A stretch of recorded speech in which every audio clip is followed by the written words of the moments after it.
right, y'all. I get on the internet a lot and talk about how stacked this week was, but this week is the 1% of the 1%ers. It's stacked in both quantity and quality.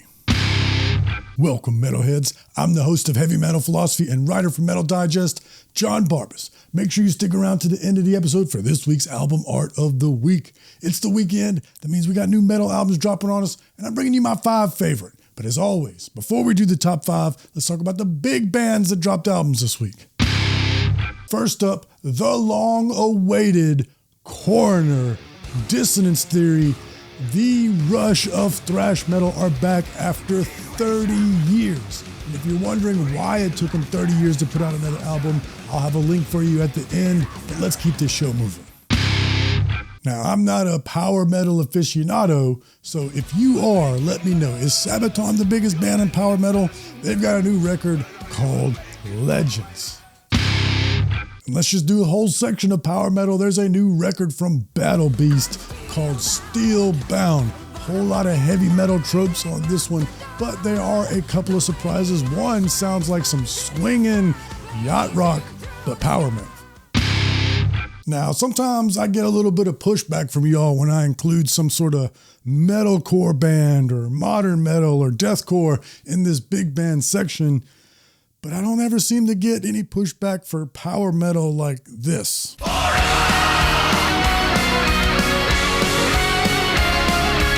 Look. Every chest, a thunder speed, a call to raise the storm.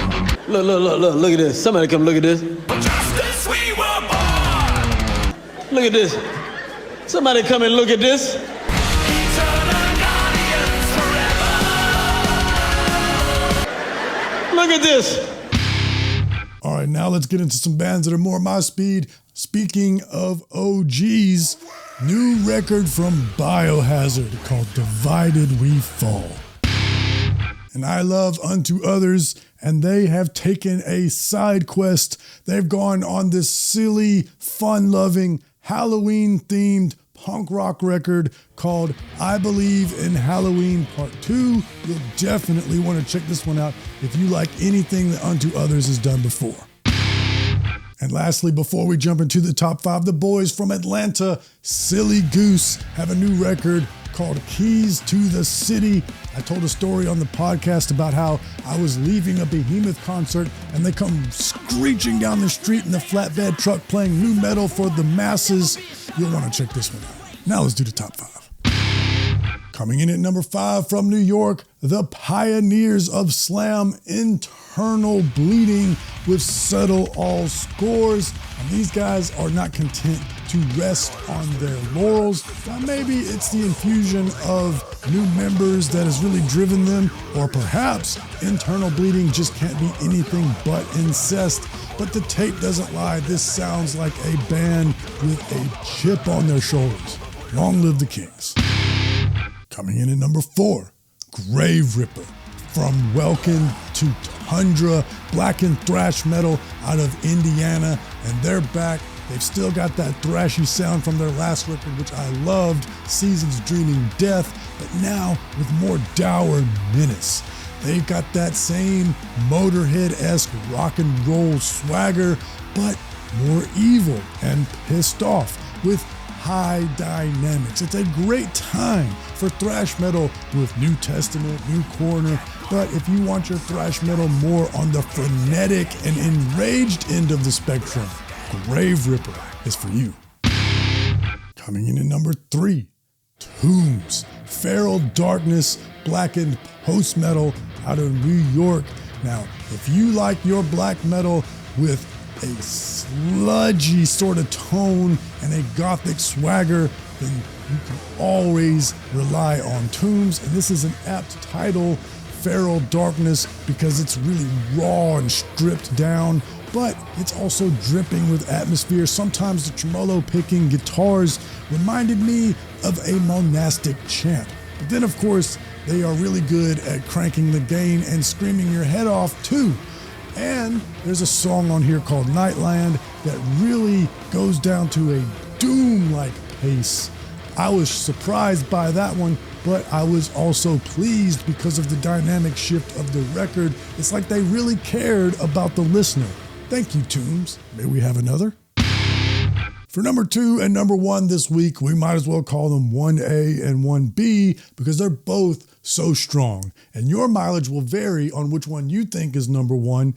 And in fact, my mileage will vary just depending on what mood I'm in. If I want a straight ahead crusher, then there's this one. Or if I want awe-inspiring prog, then there's this other one.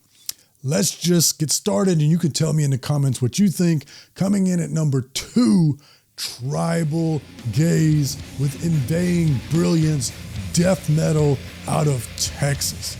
And when your band is this good, you can get away with doing things that I would advise all the other bands to avoid. Like on this record, the album closes with a nearly 3-minute drum solo. Now, let me tell you, other bands not named Tribal Gaze don't do this. But after the drum performance that was put on this record, when there was a drum solo at the end, I thought, yeah, okay, I'm here for it. Show me some more. I absolutely loved their last record, The Nine Choirs. It was a masterclass in groove, and this record is no different. After putting this one in, we know there's no sophomore slump. This should cement Tribal Gaze as the tip of the spear for the next wave of American death metal. And hey, before we do number 1, it's time for October's book recommendation. And this month, I'm recommending Ozzy Osbourne's new book, Last Rites. According to Jack, he finished this book just a couple of days before his passing. So a lot of people have said that he held on for Back to the Beginning before he died, but it seems like he had one more project to do and he was able to complete it. Last Rites. It just came out last week and I finally got my hands on it. I can't wait to finish this one, but it is definitely a much needed update because so many things happened since his last book.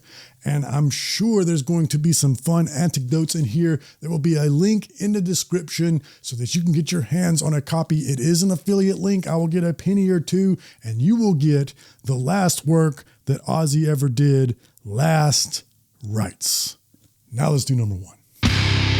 Coming in at number 1, an abstract illusion, the Sleeping City progressive death metal out of Sweden. Let me tell you what I felt like when I got done listening to this record.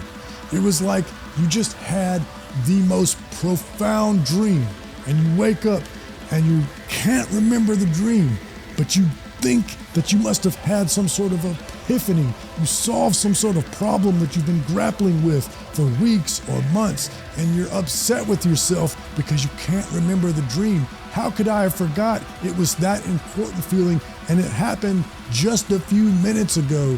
That's the way I felt after listening to this record because I remember feeling awe and inspired. I remember curling my lip in disgust, but it wasn't really remembering that feeling as it was that I had those feelings. It was a disembodied experience. It felt like I was transported for an hour and then redeposited into my body.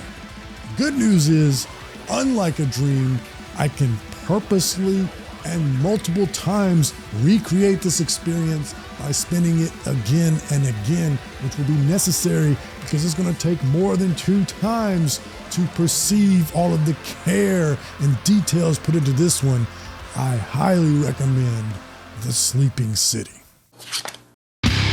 All right, longtime subscribers know that the Dealer's Choice segment is the part of the show that allows me to break my own rules. And one of the rules is full albums only in the top 5. So for Dealer's Choice, I'm picking an EP, Karak Angren, The Cult of Kariba, symphonic black metal out of the Netherlands. And this one's special because it sees the band coming full circle. Every record they put out is themed around local legends, folklore, and ghost stories, and this one sees them returning to the theme of their first record about the White Lady, a story of love interest and murder.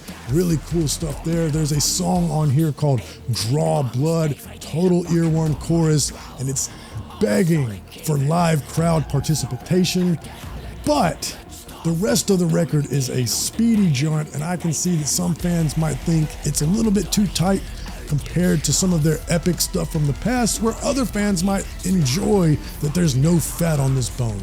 You let me know what you think, and now let's pick the album art of the week.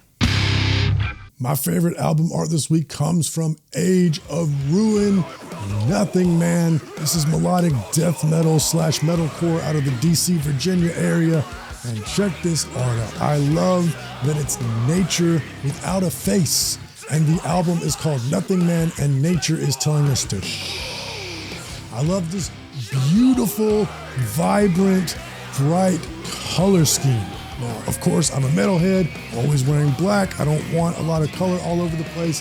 However, when it comes to album covers, this one stands out above the rest when all the other records have the standard heavy metal album cover with the muted color schemes and the monsters, the busyness, the oil paintings. You've heard me rant about it before. And so, of course, I wanted to listen to this record, and I love the music as well. You will definitely hear a lot of Killswitch Engage influence on this, but it's also got a southern rock sort of vibe to it that I really identify with, if you know what I mean. Plus, this thing is chock full of guitar harmonies, more guitar harmonies on this record than I own black t-shirts. You definitely want to check out Age of Ruin, Nothing Man. Now, before we go, let me say, this week could have been a top 10. This week was so stacked, it was extraordinarily difficult to pick only 5, but the rules are the rules. I can't be doing 10 every single time we got a stacked week. So I know that there were some records that probably you would have picked that I didn't pick. For instance, Wretched Decay. That was a killer record. I really struggled with that. Like, maybe I should put that at number 5. I don't know. It's really hard this week. So let me know, which albums did you like this week that weren't in the top 5? And as I said during the big bands thing, if you want to know why Coroner took 30 years to release a record, just click right here. And if you're interested in that story about Silly Goose rolling up in the Behemoth concert on a flatbed trailer and forcing everybody to hear nu metal, just click right here. But most importantly, read philosophy, listen to metal. I